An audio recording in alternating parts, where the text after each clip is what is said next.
Si Daddy muna. Si Daddy. O sige, Daddy ko na muna. Hello, Daddy. Walang iyakan, Daddy, ha? Mas gusto namin na lang. Hello,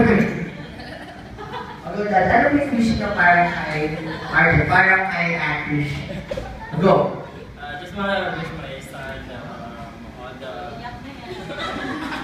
all the best things that he can have in life.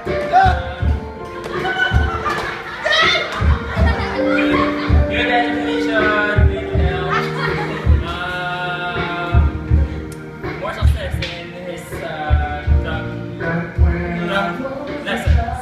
Like, Yes, taray! Alright, thank you so much, Daddy. Okay, so this time, si Mami naman. Siyempre yung kapang kay Mami. Kaya naman po kami, bukod po sa pag-heels nyo ngayon namin. Ano po ang nag-gusto sa inyo magkilay na brown? Dahil saka, ang ano po yung wish niya para sa yung gwapong-gwapong anak na si Agnes ngayong 8th birthday niya. Yes. Hindi mo patakabok si Daddy, hindi si Mami dati. Wish ko lang kasi maging mabait na bata.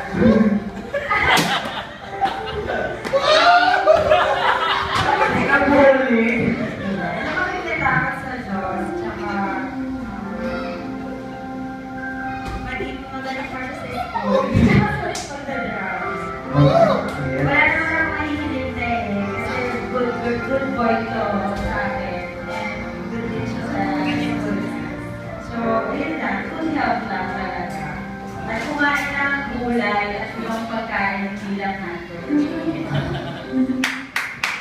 Yes. Walang cherry ko. Okay, thank you so much, Mami. Alright, tawagin po natin. Ladies and gentlemen, nag-iisang lola ng ating birthday boy. Once again, tawagin natin dito. On stage, Darna Margaret. Alright. Okay, kailan po Darna Margaret. Bukod po sa pag-red lipstick at pag-iilay. Correct. Ano po yung wish ko para kay actress? Ayun, nasabi ko na kanina. Oo, pinakali.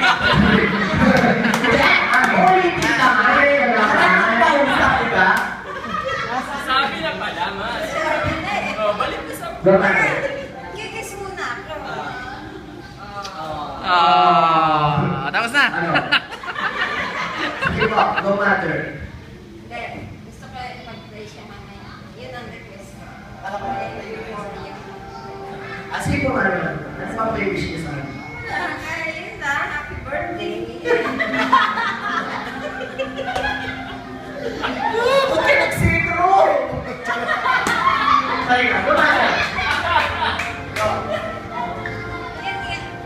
Bawasan yung pagiging makulit niya. Yan. Kasi sa amin ko na kapasyon. Gusto ko, masunod ko yun. At pag-usayan niya rin yung pag-aaral. At pag-aaral niya ng drums and dance lessons. Okay, thank you so much na naman natin si Lola